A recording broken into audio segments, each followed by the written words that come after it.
The slap echoed through the pristine waiting room like a gunshot. Maya Ellington felt the sting spread across her cheek before her brain could process what had just happened. The woman standing before her, all designer clothes and vicious confidence, had actually hit her. Hit her while she was 8 months pregnant and completely defenseless in a hospital waiting room. "You think you're so perfect, don't you?" Riley Stone hissed, her manicured finger jabbing toward Maya's face. "The dutiful wife, the innocent victim. You make me sick." Maya stumbled backward, one hand flying to her burning cheek, the other protectively cradling her swollen belly. Her heart hammered against her ribs as she tried to understand how this morning had gone from routine prenatal appointment to nightmare in the span of 30 seconds. "I don't even know you," Maya managed to say, her voice shaking. "Why are you doing this?" Riley's perfectly glossed lips curved into a smile that held no warmth, only cruelty. She was stunning in the way some predators are stunning, all sharp edges and calculated beauty. Her auburn hair fell in expertly styled waves over her shoulders, and her gray suit probably cost more than most people's monthly rent. Everything about her screamed power, control, and absolute certainty in her own superiority. "You don't know me?" Riley laughed, the sound harsh and mocking. "Oh, sweetheart, that's rich. I'm Riley Stone. I run Apex Communications, the firm that's been handling your husband's company image for the past 6 months, which means I know Jordan better than you ever will." The way she said Jordan's name sent ice through Maya's veins. There was possession in that tone, intimacy, ownership. Maya's worst fears crystallized in that moment, taking shape in the form of this woman who looked at her like she was an obstacle to be removed. "You're sleeping with my husband." It wasn't a question. Maya already knew the answer from the triumphant gleam in Riley's eyes. Sleeping with him, loving him, building a future with him. Riley took a step closer, invading Maya's space with deliberate aggression. "Everything you thought you had, it's mine now. That pathetic marriage you're clinging to, over. Jordan wants out, but you just won't let go, will you? Had to go and get yourself pregnant, trap him with a baby he never wanted." Each word was a precisely aimed dagger. Maya felt them hit their marks, felt the pain bloom in her chest, but she refused to let this woman see her crumble. She straightened her spine, despite the awkward weight of her belly, despite the fear making her hands tremble. "Get away from me." "Or what?" Riley's voice dropped to a dangerous whisper. "You'll tell Daddy?" "Oh yes, I know all about Sebastian Ellington, the great tech magnate who thinks his money makes him untouchable. Here's a newsflash, Princess. Your father's influence doesn't scare me. Jordan's already mine. And once that baby is born, you'll be nothing but an inconvenient ex-wife collecting child support checks." Maya tried to step around her, to reach the reception desk where she could see a nurse watching them with growing concern. But Riley moved with her, blocking her path with predatory precision. "I'm not done talking to you." "Yes, you are." Maya's voice was firmer now, anger starting to burn through the shock and fear. "Whatever arrangement you have with Jordan is between you and him. I don't want any part of it. Now move." "Make me." The childish taunt was so unexpected that Maya almost laughed. Here was this sophisticated businesswoman, probably in her early 30s, acting like a high school bully. It would have been absurd if it wasn't so terrifying. Maya tried to move around her again, but this time Riley's hand shot out and shoved her shoulder. Hard. The world tilted. Maya's center of gravity was already compromised by 8 months of pregnancy, and the unexpected push sent her stumbling backward. She tried to catch herself, tried to grab for the chair behind her, but her fingers closed on empty air. Her hip hit the edge of the coffee table, sending pain shooting up her side, and then she was falling with her baby and nothing she could do to stop it. She hit the floor hard, landing on her side with an impact that knocked the air from her lungs. Pain exploded through her hip and shoulder, but worse was the sharp cramping sensation in her abdomen, her body's immediate response to the trauma. Maya gasped, trying to curl protectively around her belly, terror overwhelming everything else. The baby. Oh God, the baby. Oh my God, the nurse Maya had seen earlier rushed over, dropping to her knees beside her. Security! We need security and a gurney right now! Other people materialized. Voices overlapped, hands touched her gently. Someone was calling for a doctor. Maya tried to focus on their words, tried to tell them she was okay. But she couldn't speak. Couldn't do anything but lie there, clutching her stomach and praying her daughter was still safe inside her. Through the chaos, she saw Riley standing frozen, her face drained of color. For just a second, genuine fear flashed across those calculating features. Then Riley spun on her designer heels and ran for the exit, her footsteps clicking rapidly across the tile floor. Something small and metallic skittered across the floor near Maya's head, dislodged from Riley's wrist in her panic. Maya's blurring vision caught the glint of diamonds before the nurse blocked her view. "Stay still, honey. Don't try to move. We're going to take care of you." "My baby," Maya managed to whisper. "Please, my baby. We're checking her right now. Just breathe for me, okay? Nice and slow." A blood pressure cuff tightened around her arm. A stethoscope pressed cold against her belly. Voices spoke in medical terminology she couldn't parse through her panic. Then she was being lifted onto a gurney, the ceiling lights passing in a fluorescent blur as they wheeled her down the corridor. "We need to monitor the fetal heartbeat. Get Dr. Ramos now." "Blood pressure is elevated. Heart rate 120. Someone call her emergency contact." Emergency contact. That would be her father. Sebastian Ellington, who'd been in Singapore closing a deal worth hundreds of millions, who'd promised to be home before the baby came, but had gotten delayed by negotiations that couldn't wait, who was about to get a phone call that would bring him home faster than any private jet could fly. Maya closed her eyes as they wheeled her into an examination room, tears finally escaping to track down her temples into her hair. This wasn't how it was supposed to be. She was supposed to be excited about her baby coming, not terrified that some jealous mistress had hurt her. Her husband was supposed to be by her side, not off with the woman who'd just assaulted her in a hospital waiting room. How had her life become this nightmare? "Maya, I'm Dr. Ramos." A kind face appeared in her field of vision, belonging to a woman probably in her 50s, with gentle brown eyes and steady hands. "We're going to do an ultrasound and check on your baby, okay? Can you tell me where you're feeling pain?" "My hip, my shoulder, but mostly my stomach. It's cramping." Maya's voice broke. "She's okay, right? Please tell me she's okay." "Let's find out together." Dr. Ramos squeezed her hand briefly before reaching for the ultrasound equipment. "This gel is going to be cold." The sensation of the cold gel and the pressure of the transducer were familiar from all her previous appointments, but this time every second felt like an eternity. Maya watched Dr. Ramos's face intently, searching for any sign of concern, any indication that something was wrong. Then she heard it. The rapid, steady whoosh, whoosh, whoosh of her daughter's heartbeat filling the room. "There she is," Dr. Ramos said with a smile. "Strong heartbeat, normal position, moving around. She looks perfectly fine, Maya. Your body did exactly what it's supposed to do and protected her." Maya dissolved into tears, this time from relief so overwhelming she couldn't contain it.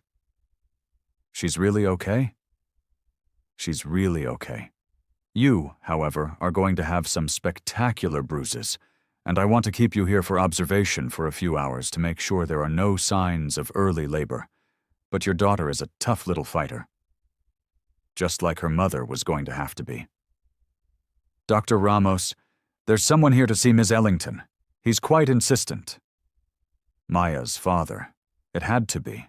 Sebastian Ellington wasn't the kind of man who took no for an answer, even from hospital staff.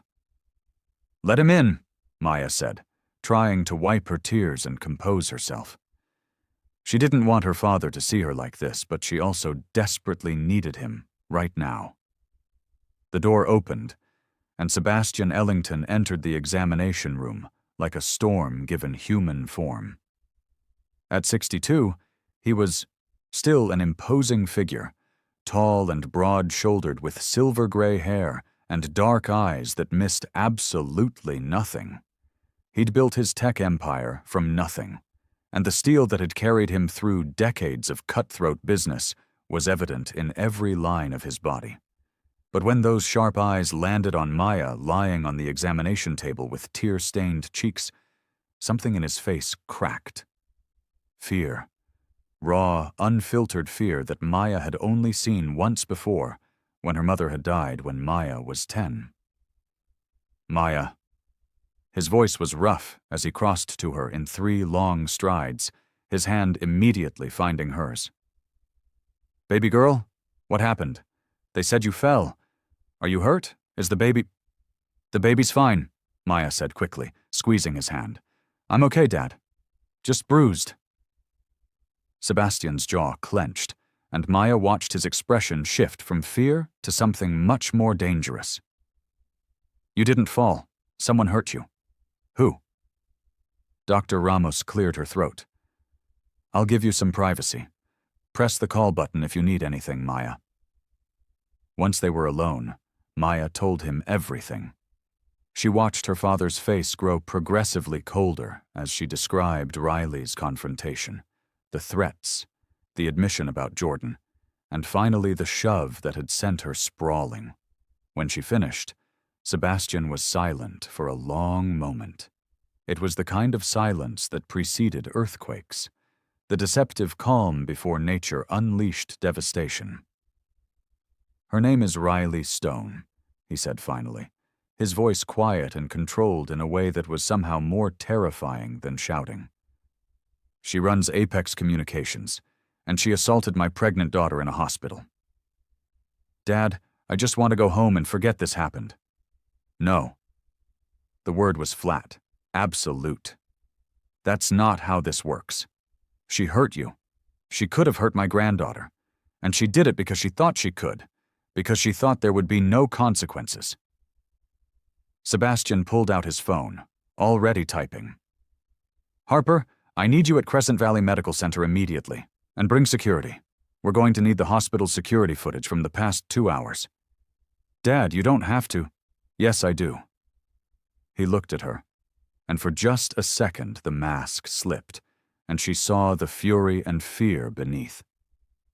You're my daughter, Maya, my only child, and someone hurt you while you were carrying my grandchild. That person is going to learn a very painful lesson about the consequences of their actions. Maya knew that tone. It was the same one he used in boardrooms when competitors made the mistake of underestimating him. Sebastian Ellington didn't make threats. He made promises, and he always kept them. The woman who did this, she's involved with Jordan. She said they're together. Something flickered in Sebastian's eyes. I know. Maya stared at him. What? I've known about Jordan's affair for 3 months. I had him investigated when I noticed some irregularities in the joint accounts. Was waiting for the right time to tell you. Waiting until after the baby was born so you wouldn't have to deal with that stress while pregnant. The betrayal hit Maya like a second physical blow. You knew? For 3 months you knew my husband was cheating on me and you didn't tell me? I was trying to protect you. I didn't need protection, I needed the truth. Maya's voice rose, anger giving her strength. I had a right to know what was happening in my own marriage. You're right. Sebastian's admission was immediate and sincere. I made the wrong call. I thought I was doing what was best for you and the baby, but I should have told you. I'm sorry, Maya. The apology deflated her anger somewhat. Sebastian Ellington didn't apologize often or lightly. When he did, he meant it. What irregularities? Jordan's been funneling money from your joint investments into personal accounts. Not enough to be obvious, but consistent withdrawals over the past 6 months. When I had it traced, some of it led back to Apex Communications, to Riley Stone specifically. Maya processed that information, the implications making her feel sick. He's been paying her, like she's a prostitute?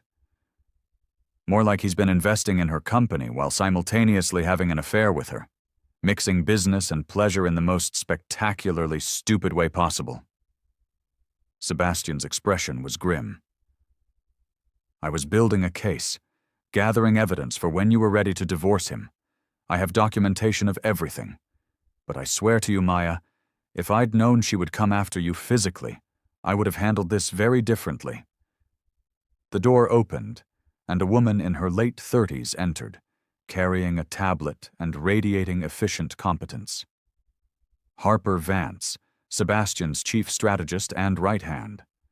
Maya had known her for years, watched her execute her father's directives with ruthless precision. Sebastian. Harper's sharp blue eyes immediately assessed the situation. I came as soon as I got your message. Maya, how are you feeling? Like I got pushed by a psychopath. Good to know you haven't lost your sense of humor. Harper turned to Sebastian. What do you need? Security footage from the waiting room for the past 2 hours. I want to see exactly what happened, and I want copies secured immediately. Then I want you to call our legal team and have them here within the hour. We're pressing charges. Already on it. I contacted hospital security on my way up. They're pulling the footage now. Harper's fingers flew across her tablet screen. I've also put out some feelers about Riley Stone. Apex Communications is a mid-tier PR firm that's been making waves lately, probably because they landed Ellington Ventures as a client. But their reputation is built more on aggression than substance. Riley herself has a history of cutthroat tactics. Find out everything about her, Sebastian ordered. Where she lives, where she grew up, every social media post she's ever made. I want to know what she had for breakfast 3 years ago. And Harper, keep this quiet for now. I don't want this turning into a media circus until we're ready. Understood. Harper glanced at Maya with something approaching sympathy. For what it's worth, I'm sorry this happened to you. No one deserves to be attacked, especially while pregnant. Thank you. After Harper left, Sebastian pulled a chair close to Maya's bedside and sat down heavily, suddenly looking his age. I failed you, both in not telling you about Jordan sooner and in not predicting this woman would escalate to violence. You didn't fail me, Dad. Jordan failed me. Riley Stone is the one who made the choice to attack me. Maya shifted on the examination table, trying to find a more comfortable position. But what happens now? She ran away. She probably thinks she got away with it. Sebastian's smile was cold and dangerous. Oh, she's about to learn how very wrong she is about that. 20 minutes later, they were watching security footage in a small office near the hospital's main entrance. Maya sat between her father and Harper, studying the black and white images on the screen with a strange sense of detachment. There she was, arriving at the waiting room, sitting down with her bag, pulling out her phone to check messages. She looked so calm, so unsuspecting of what was about to happen. Then Riley appeared in frame, striding toward her with clear intent. Even without audio, the confrontation was obvious. Maya watched herself stand, watched Riley invade her space, watched the moment Riley's hand connected with her face in that stinging slap. Then came the shove, and Maya was falling, her body crumpling as she hit the table and then the floor. But what held Maya's attention was Riley's face after. The camera caught her clearly, standing over Maya's fallen body with shock and fear replacing her earlier cruelty. Then she ran, her expensive shoes clicking on tile as she fled. "There," Harper said, pausing and zooming the image. "She dropped something. Can you enhance that?" The security officer worked the controls, and the image sharpened. A bracelet, delicate and expensive-looking, lying on the floor near where Riley had been standing. The camera angle was good enough to catch the engraving on its surface. "RS," Maya read aloud. "Her initials." "Evidence," Sebastian said with satisfaction. "Harper, make sure that bracelet is collected and documented. I want it logged as evidence along with this footage." "Already done. Security has it in their possession with clear chain of custody documentation." Maya watched the footage replay twice more, each viewing making her anger burn hotter. Riley had come there specifically to hurt her, to intimidate her, to make her feel small and powerless. And she'd succeeded, at least temporarily. But Maya wasn't powerless. She was a pregnant woman who'd been assaulted, yes, but she was also Sebastian Ellington's daughter, and that meant she had resources most people couldn't dream of. "I want her arrested," Maya said quietly. "I want her charged with assault, and I want everyone to know exactly what kind of person Riley Stone really is." Sebastian looked at her with something approaching pride. "That's my girl. But Maya, are you sure? This is going to get messy. The media will be all over it. Jordan will be implicated. Your private life is going to become very public." "It's already messy, and I'm done hiding." Maya stood, ignoring the ache in her hip and shoulder. "Riley Stone thought she could intimidate me because I'm pregnant and vulnerable. She thought I'd be too scared or too embarrassed to fight back. She thought wrong." Harper smiled, the expression sharp and anticipating. "I'll contact the district attorney's office and get the ball rolling. With this footage and the physical evidence, we have a solid case." "And Jordan?" Maya asked, looking at her father. "What about him?" "That's your decision," Sebastian said gently. "But whatever you decide, I'll support you. If you want to try to save the marriage, we can make that happen. If you want to divorce him and take him for everything he's worth, I have lawyers who specialize in that. Or if you just want him gone from your life entirely, I can arrange that too." Maya thought about her husband.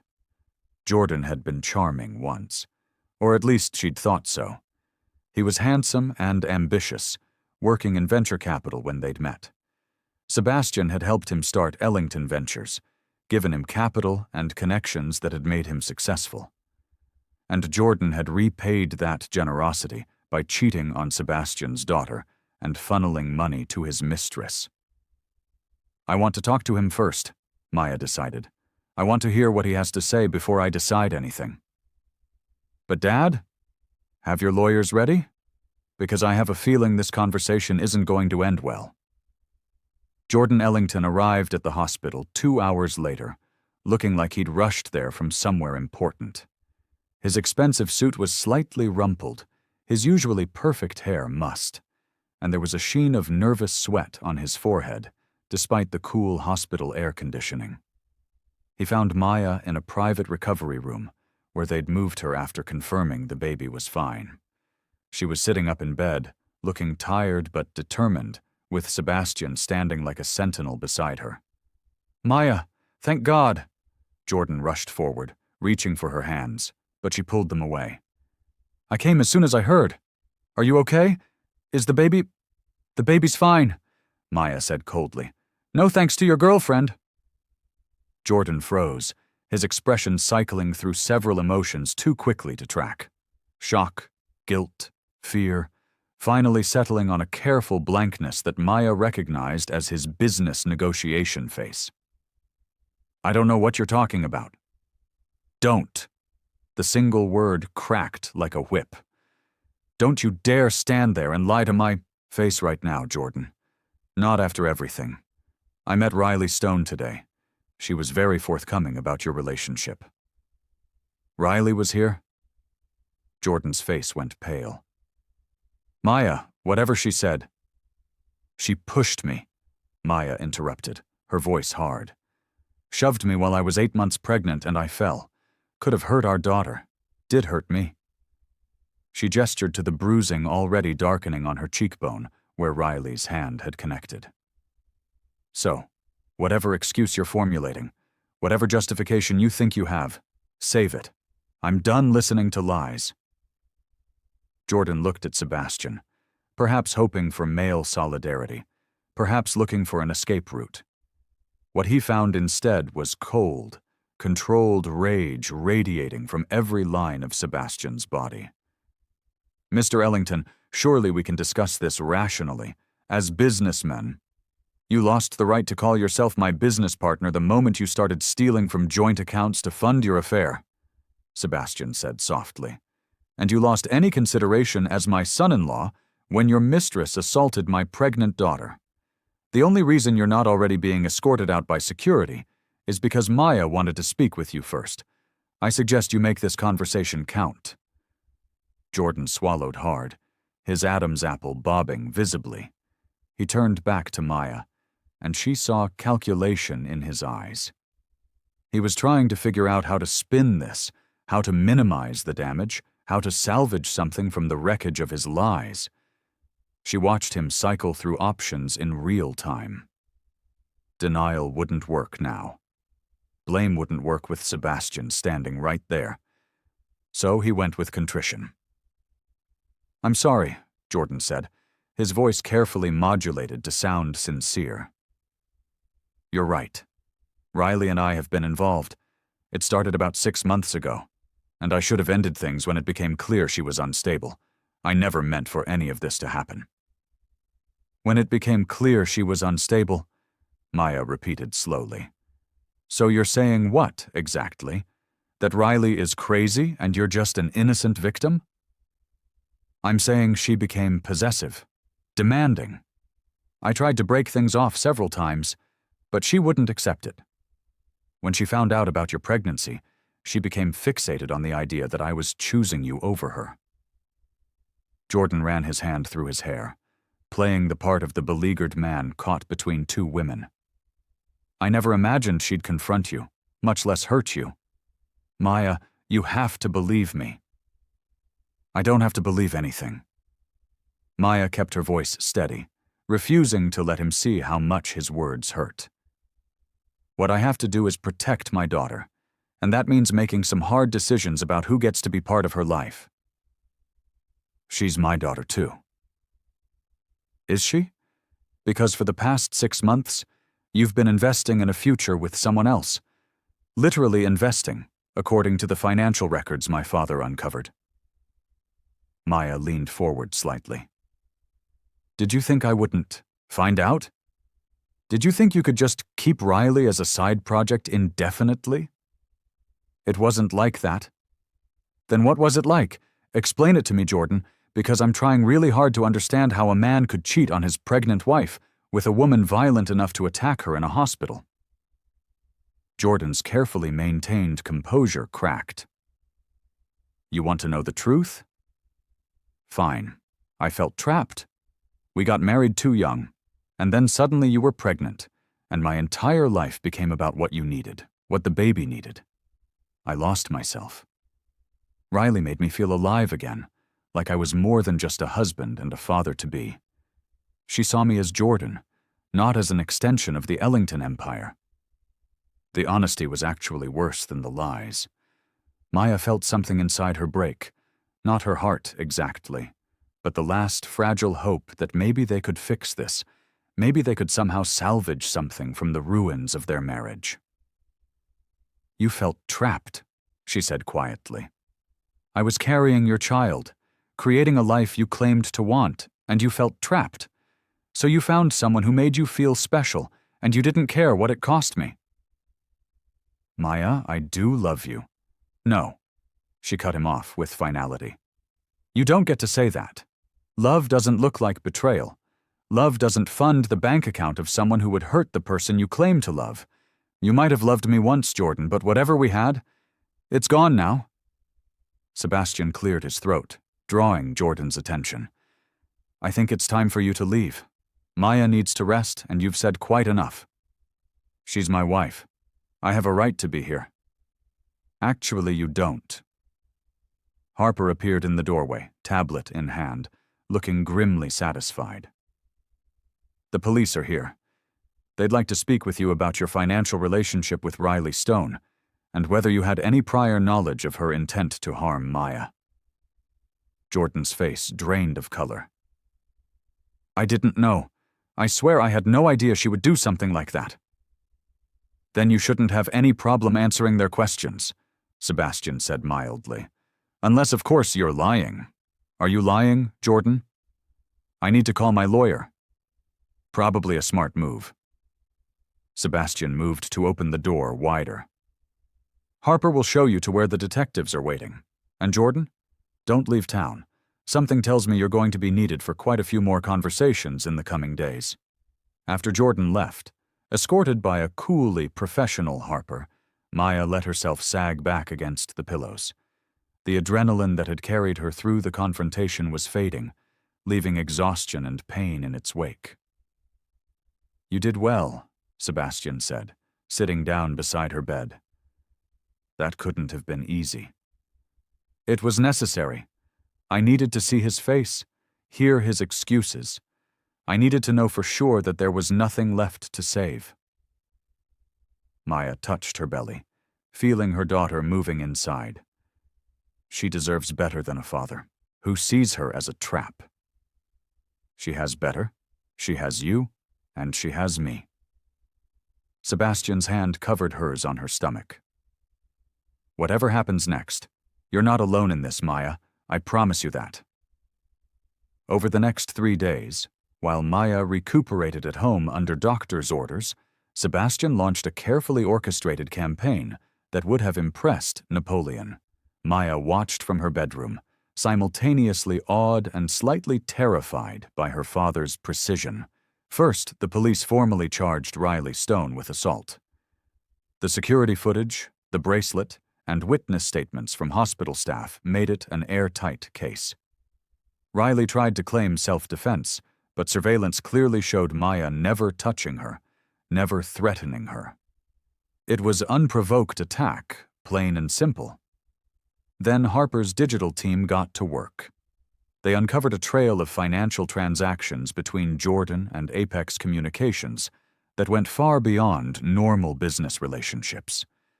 Payments disguised as consulting fees, lavish gifts purchased on joint credit cards Maya had never seen, entire trips charged to business accounts that never showed up in Ellington Ventures' official records. Jordan had been sloppy, arrogant in his assumption that no one would look too closely at his spending. That arrogance was now costing him everything. We found something else, Harper said during one of her daily briefings at Maya's home. She looked excited in her contained, professional way, like a hunter who'd just caught scent of prey. Riley's been running a side business, essentially blackmailing her clients. Maya sat up straighter on her couch. What do you mean? Apex Communications does PR, but Riley's been using the access that gives her to gather compromising information on clients, affairs, financial irregularities, anything she could use as leverage. Then she either demands money to keep it quiet or uses it to manipulate them into making decisions that benefit her. Harper pulled up several documents on her tablet. We found emails, recorded conversations, even some video footage she'd collected. And Jordan? Is likely one of her victims. The timeline suggests she seduced him deliberately, probably as a way to get closer to your father's business empire. She's been trying to position Apex Communications for bigger clients, and what better reference than Sebastian Ellington? Maya felt sick. So the affair wasn't even real? It was just business? Oh, I think the affair was real enough, at least on Jordan's part. But for Riley? This was always about advancement, about using Jordan as a stepping stone to something bigger. Harper's expression softened slightly. For what it's worth, I think Jordan genuinely cared about her in his own selfish way. He just didn't realize he was a mark. That doesn't make me feel better. It wasn't meant to, but it does give us significant leverage.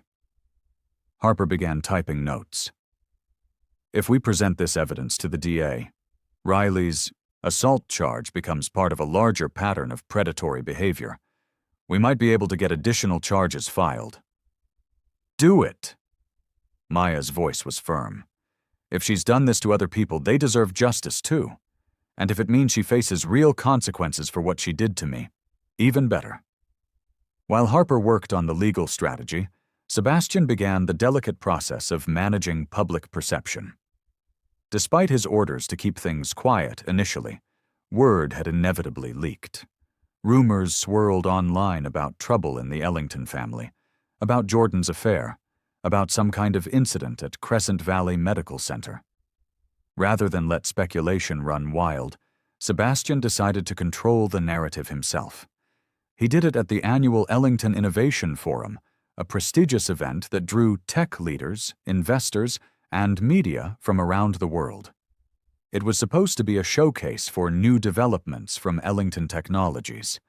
Instead, it became ground zero for the destruction of Riley Stone's carefully constructed image. Maya watched the live stream from home, her father's assistant having set up multiple screens so she could see both the stage and the audience reactions simultaneously. Sebastian opened his keynote speech normally enough, thanking attendees and discussing innovations in artificial intelligence and quantum computing. Then, about 15 minutes in, he paused.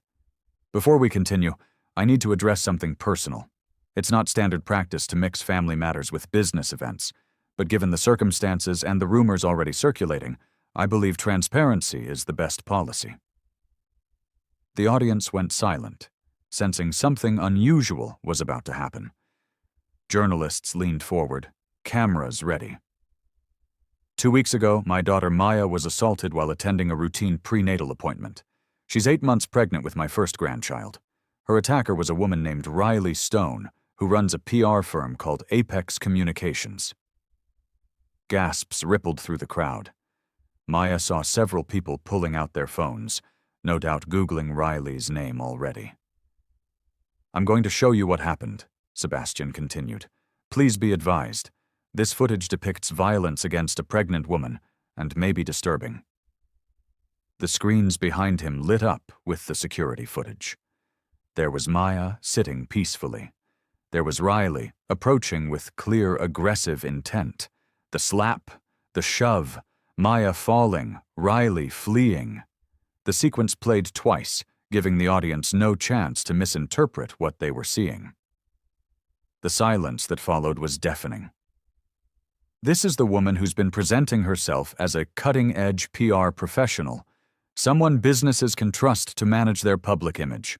This is the same woman who's been using her position to blackmail clients, to extort money and favors, to manipulate people into decisions that benefit her at their expense. Sebastian's voice was calm, but carried to every corner of the massive auditorium. I'm sharing this not for revenge, but because transparency matters, because people deserve to know who they're doing business with, and because my daughter, who did nothing except exist as an inconvenience to someone's ambitions, deserves justice. He paused, letting the weight of his words settle. Effective immediately, Ellington Technologies and all subsidiary companies are severing all ties with Apex Communications. Furthermore, I'm personally funding a new initiative to support victims of workplace intimidation and corporate extortion. The Luna Foundation, named for my granddaughter, will provide legal assistance, counseling, and protection for people who've been targeted by predatory business practices. The applause started slowly, then built to something approaching a roar. Maya watched through tears as her father stood there, using his considerable platform and influence, not just to defend her, but to turn her trauma into something that could help others. The fallout was immediate and devastating for Riley. Within hours, 3 of Apex Communications' biggest clients publicly terminated their contracts. By the end of the day, That number had grown to 15. News outlets picked up the story, analyzing the security footage, digging into Riley's background, uncovering more evidence of her manipulative tactics. Riley tried to defend herself, posting a series of statements on social media claiming she was being targeted by a vindictive billionaire, that the footage was taken out of context, that Sebastian was using his wealth to destroy her because she'd rejected his son-in-law's advances. But Harper's digital team was ready. They released carefully selected evidence that contradicted every claim. Screenshots of Riley's own messages to Jordan, planning their affair. Financial records showing her pattern of extortion. Testimony from former employees describing her abusive management style. Every defense Riley attempted collapsed under the weight of documented truth. "She's desperate now," Harper reported during a strategy session at Sebastian's home.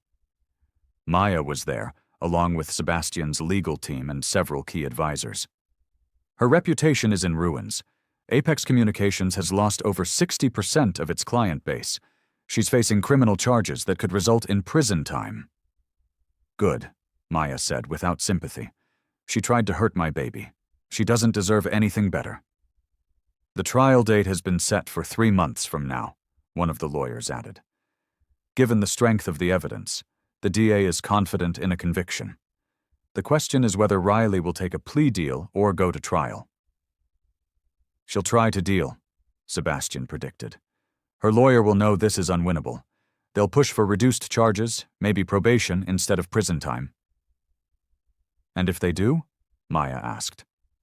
"That's up to you. The DA will consult with you as the victim before accepting any plea. If you want her to face a jury, that's what will happen." Maya considered that. Part of her wanted Riley to suffer as much as possible, to face the full consequences of her actions in the most public, humiliating way. But another part just wanted it over, wanted to move forward with her life, without this woman's presence poisoning everything. "Let's see what she offers," Maya decided. "But whatever deal she proposes, it needs to include a permanent restraining order and mandatory counseling. I don't want her anywhere near me or my daughter ever." "Agreed," Sebastian said. "And there's one more thing we need to discuss. Jordan." The room went quiet. Everyone knew this was the most complicated piece of the puzzle. Jordan was complicit in some ways, a victim in others. He'd cheated on Maya, funded Riley's operation knowingly or not, but he was also the father of Maya's child.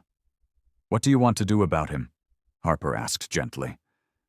Maya had been thinking about this question for days, weighing her options, considering what was best not just for her, but for the daughter she'd be bringing into the world in a few weeks. "I want a divorce," she said firmly. "Clean, quick, as amicable as possible given the circumstances. I'll take primary custody with reasonable visitation for Jordan if he completes parenting classes and proves he's actually interested in being a father. He can keep his company. I don't want any part of Ellington Ventures. But I want child support based on his actual income, not whatever reduced figure his lawyers try to claim." "And the joint accounts he was stealing from?" one of the lawyers asked. "I want documentation of every unauthorized withdrawal, and I want restitution for the full amount plus interest. That money goes into a trust fund for our daughter, untouchable by either of us until she's 25. Sebastian smiled. "That's my girl. Practical and protective. I learned from the best." Maya returned his smile, then sobered. "But Dad, I need you to promise me something. Don't destroy Jordan completely. He made terrible choices, but he's still going to be my daughter's father. I don't want her growing up knowing her grandfather crushed her dad." "Even after everything he did?" "Even after. For her sake, not his." Maya placed her hand on her belly. "She's going to have questions someday about why her parents aren't together.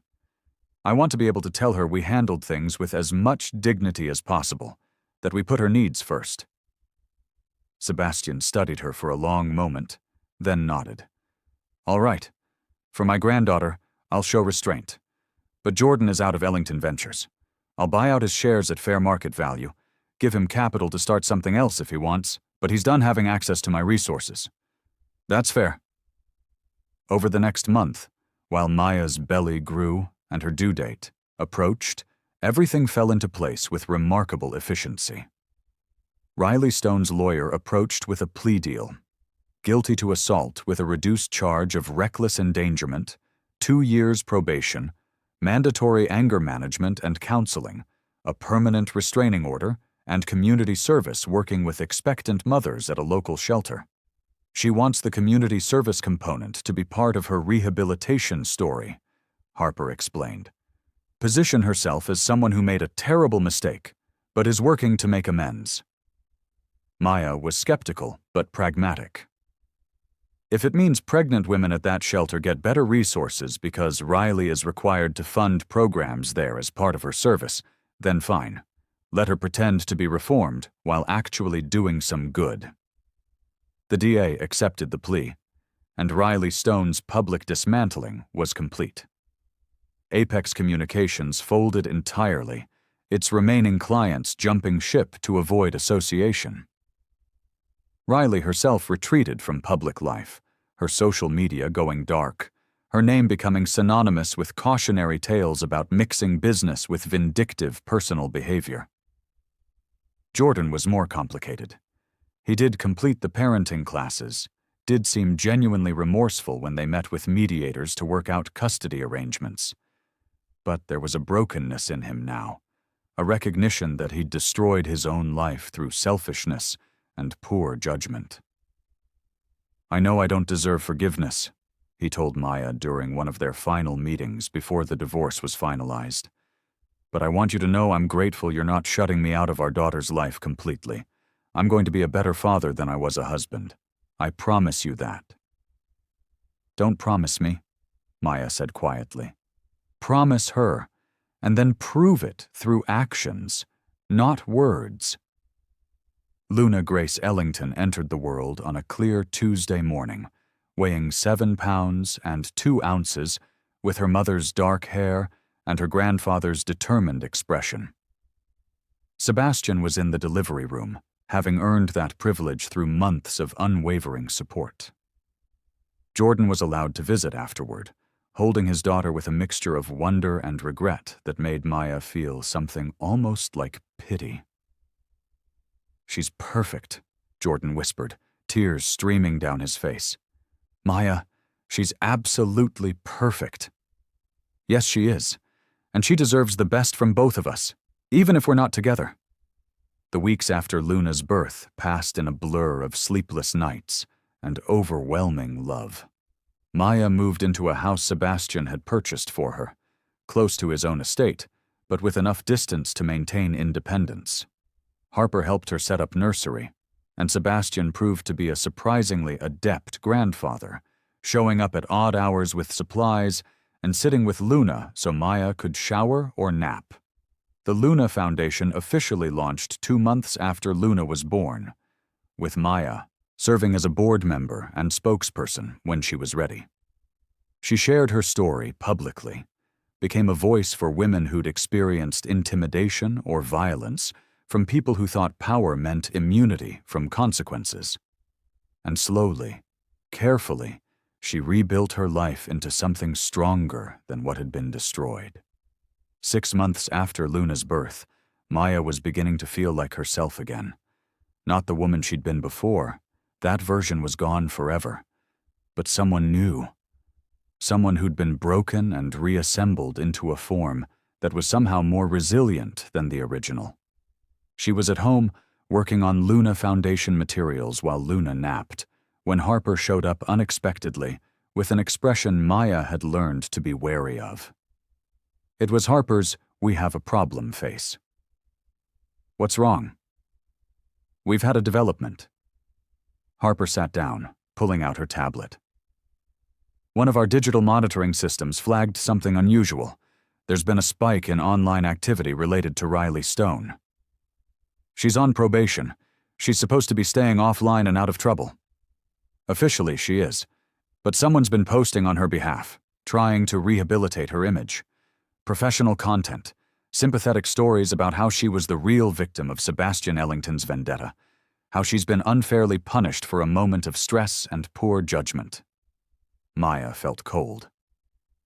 Who's posting it? That's the interesting part. The posts are coming from multiple accounts, but they're all being coordinated by someone with significant resources, professional PR strategy, coordinated media outreach, even some influencers who've been paid to share sympathetic content. Harper pulled up several examples. This isn't Riley's work. She doesn't have the money or connections for this level of campaign. Then who? We don't know yet. But whoever it is, they're smart and they're playing a long game. Look at the timeline. Harper showed Maya a graph tracking the posts. It started slowly 3 months ago, just minor sympathetic comments here and there. But it's been building steadily. Now we're seeing articles in mid-tier publications questioning whether Riley faced disproportionate punishment, whether Sebastian abused his power. Maya read through some of the posts, her anger building with each one.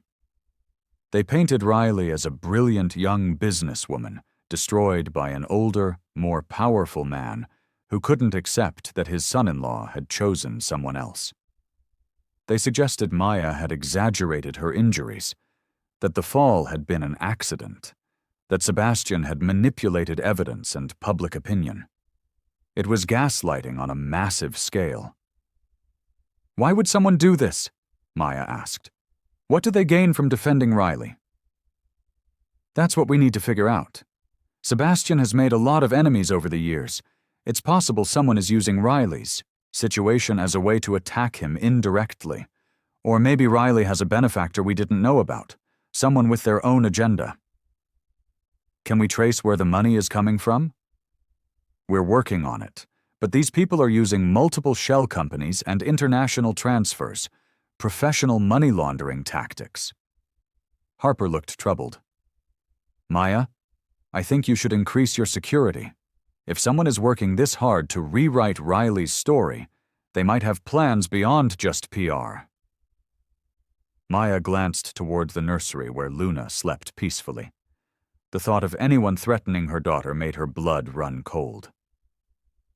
I'll talk to Dad about security, but Harper, I want to know who's behind this. Can you dig deeper? Already on it. I've brought in some specialists, people who are very good at following digital breadcrumbs.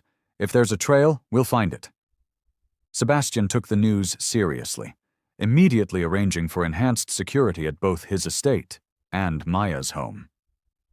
Private security guards, upgraded alarm systems, even a panic room installed in Maya's house that could be sealed from the inside. I'm not taking chances, he said firmly when Maya protested the expense. Someone is actively working against us, and until we know who and why, we treat this as a credible threat. Jordan, when informed of the situation during a custody exchange, was surprisingly helpful. I still have contacts at Apex, people who left before the company folded. Let me make some calls, see if anyone knows anything about Riley having a silent partner or major benefactor. Why would you help? Maya asked, genuinely curious.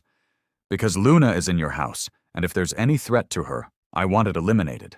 Whatever else I've done wrong, I love my daughter. Jordan's expression was serious. Besides, Riley lied to me too, used me. If someone helped her do that, I want to know who. It took 3 weeks, but eventually the threads started connecting. Jordan's contacts led to a former Apex employee who'd been fired by Riley for asking too many questions about certain high-value clients. That employee provided names. Harper's digital specialists traced financial transactions. And slowly, a picture emerged. The person funding Riley's rehabilitation campaign was Marcus Chen, CEO of Titan Enterprises, one of Ellington Technology's biggest competitors. More than that, he was someone who'd lost a major defense contract to Sebastian 5 years ago, a loss that had cost Titan billions and damaged Chen's reputation. He's been holding a grudge, Harper explained during an emergency meeting at Sebastian's home. Using Riley's situation as a way to undermine your credibility. If he can make you look like a bully who destroyed a young businesswoman out of spite, It damages your reputation and potentially impacts Ellington Technologies' standing with partners and clients. Why now? Maya asked. Why wait 5 years to make a move? Because Riley's situation gave him the perfect opportunity. A sympathetic victim, an emotional story, a way to attack Sebastian that looks like defending the underdog. Harper pulled up more documentation. But there's something else. Chen's been quietly buying up shares in companies that partner with Ellington Technologies. If he can damage Sebastian's reputation enough, those partnerships might fracture.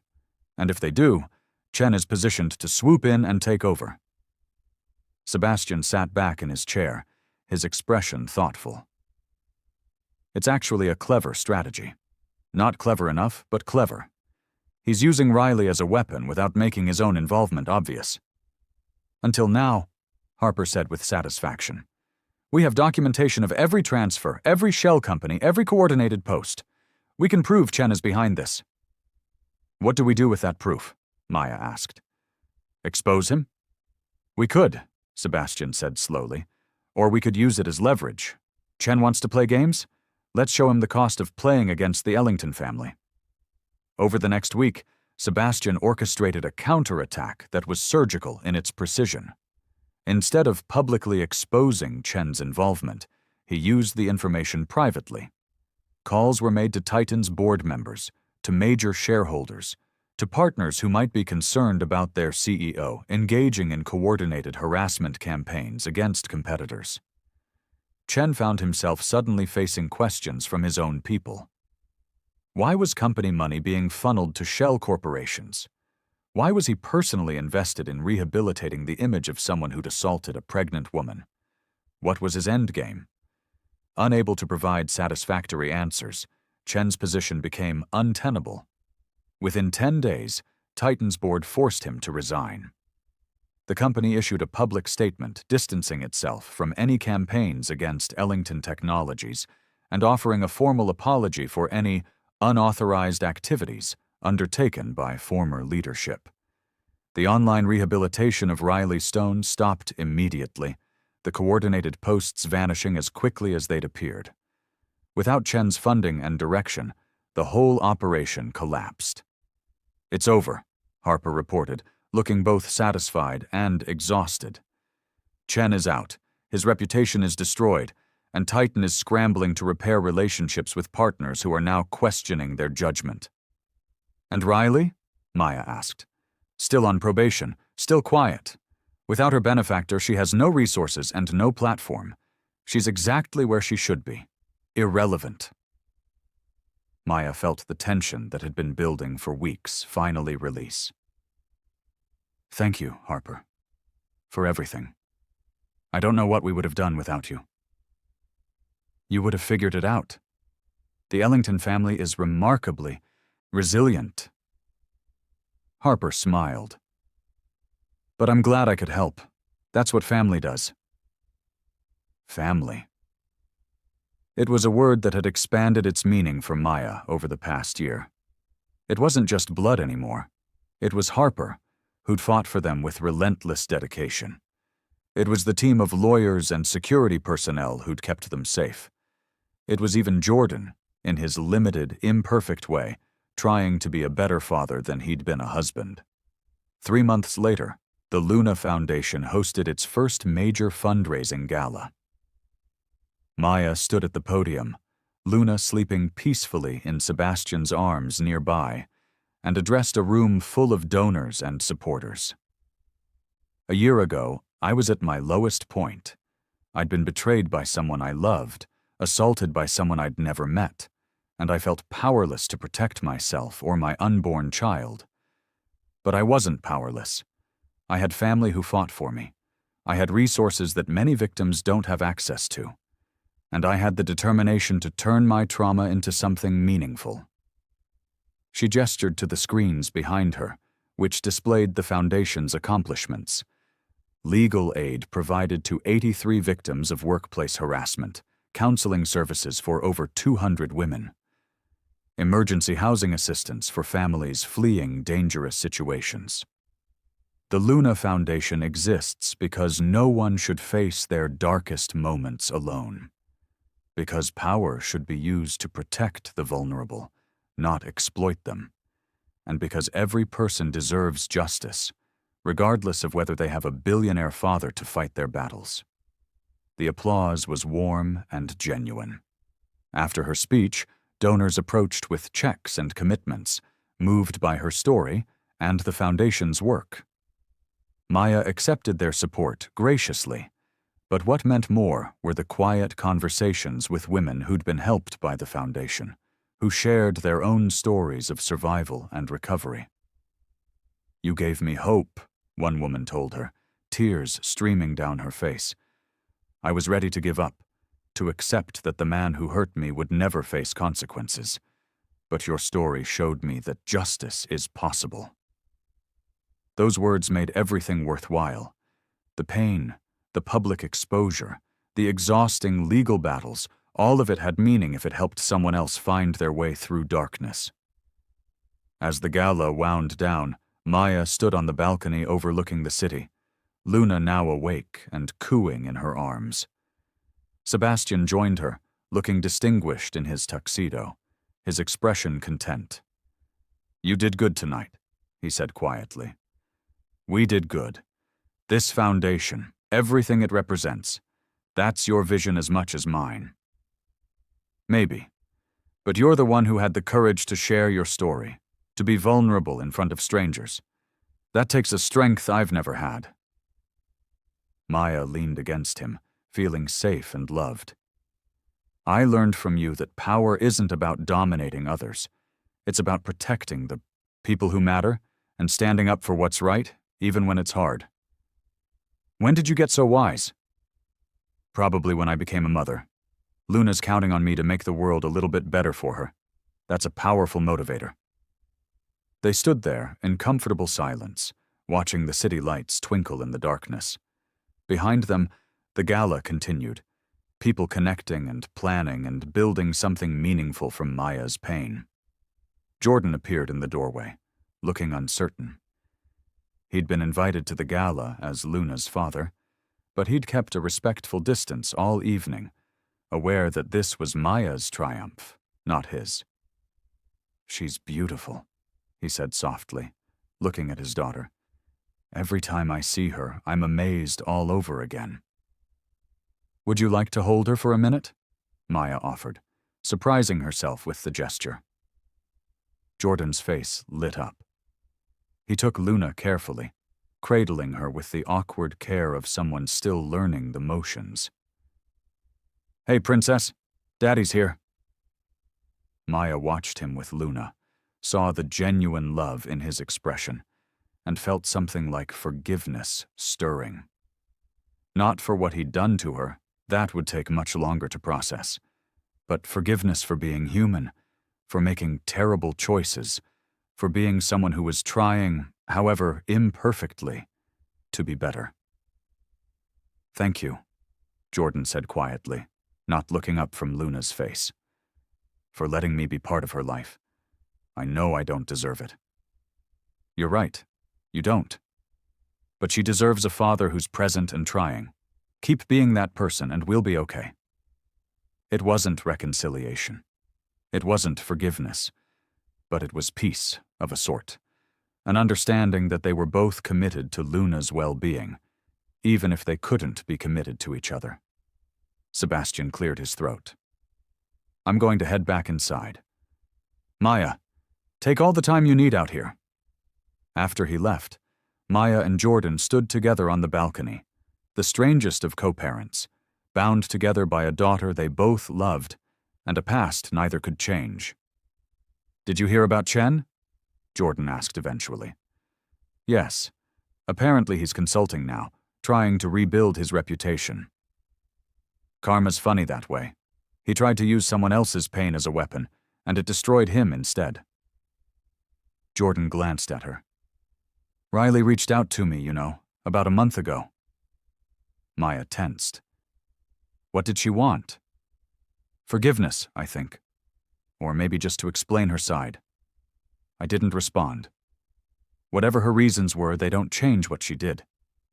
And honestly, I don't think I can trust anything she says. She lied to me as much as she lied to you. We were both marks to her, tools she could use. Yeah. Jordan's expression was troubled. I think about that sometimes, how I let myself be used because it felt good to be wanted by someone who seemed so together, so ambitious. I didn't see the manipulation until it was too late.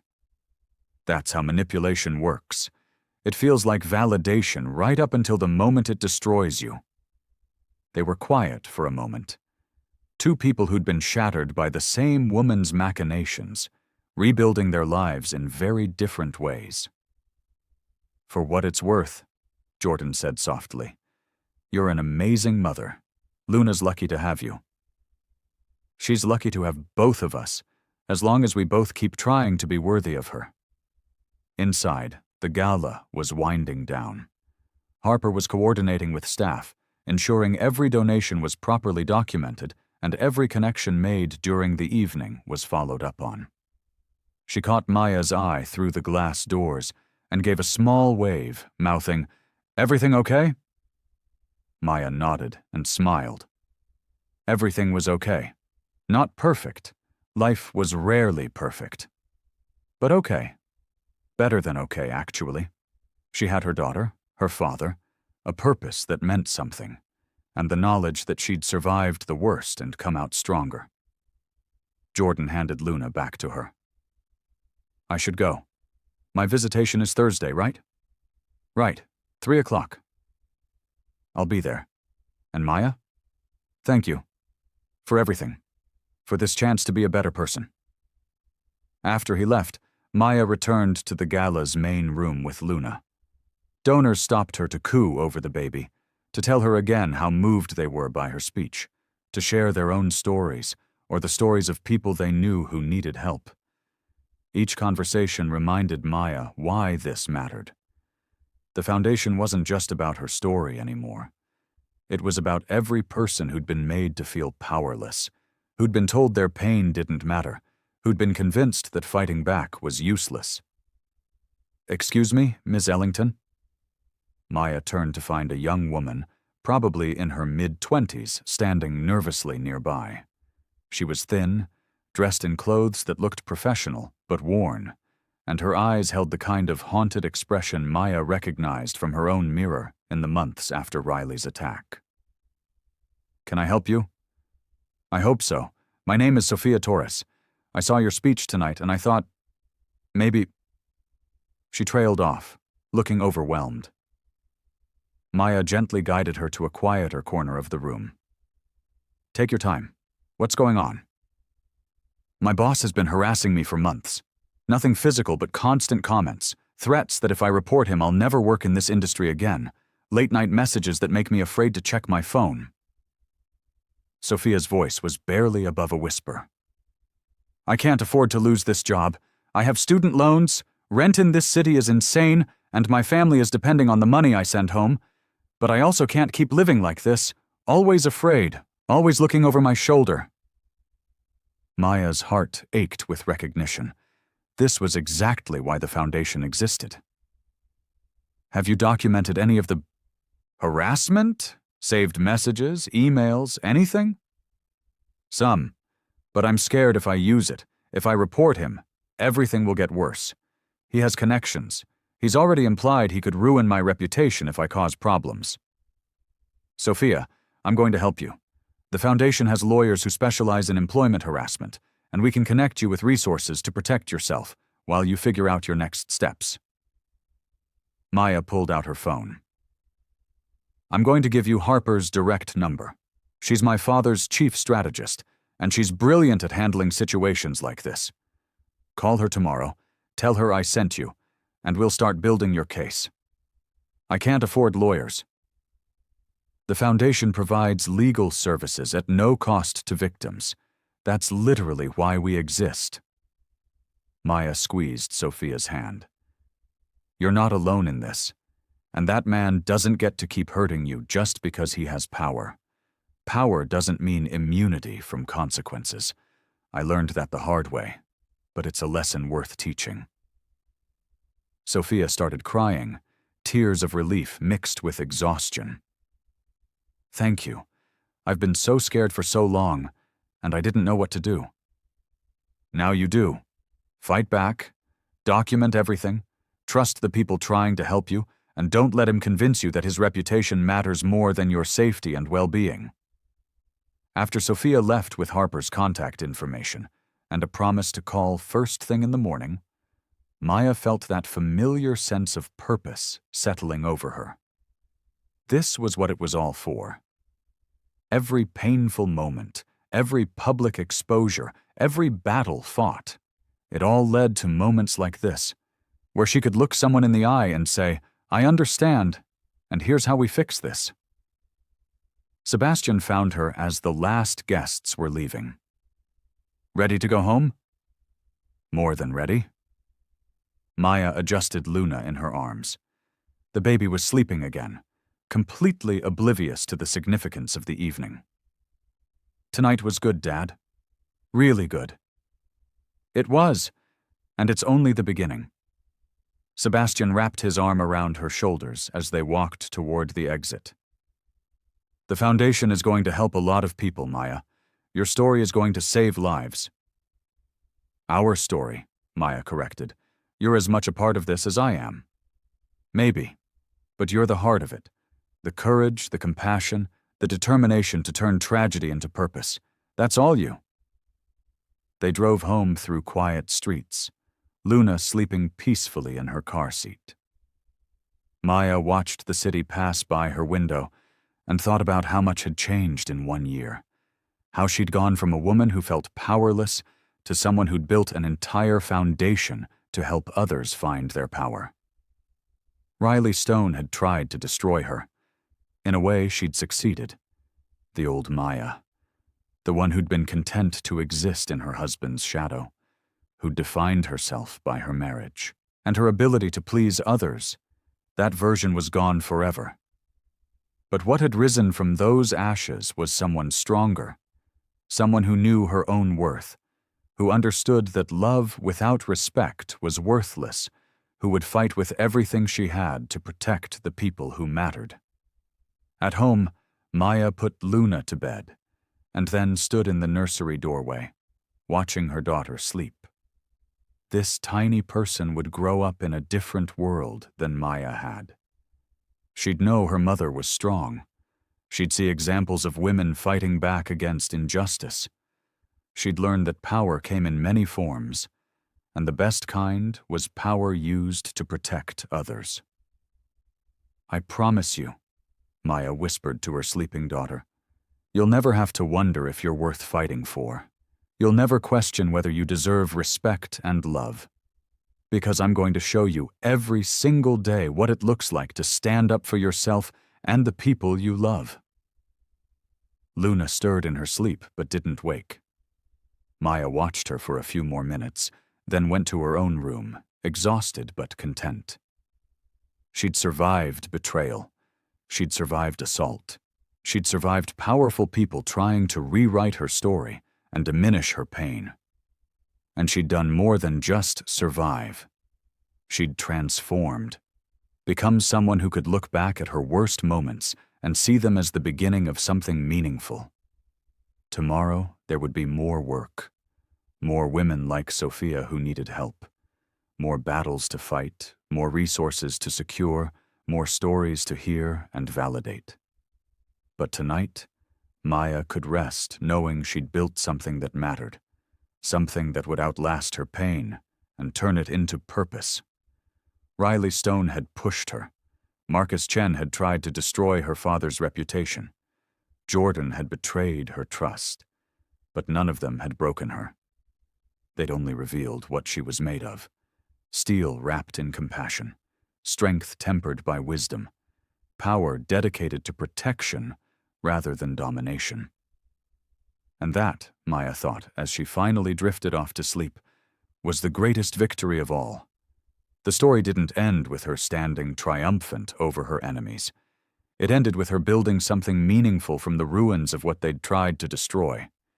It ended with a foundation that would help thousands of people. It ended with a daughter who would grow up knowing her mother was someone worth emulating. It ended with hope and purpose and the unshakable knowledge that justice, real justice, wasn't about revenge. It was about making sure no one else had to face their darkest moments alone. If you enjoyed this story, make sure you hit subscribe and tap like. It helps more people find this video and learn from the lessons. Thank you for watching.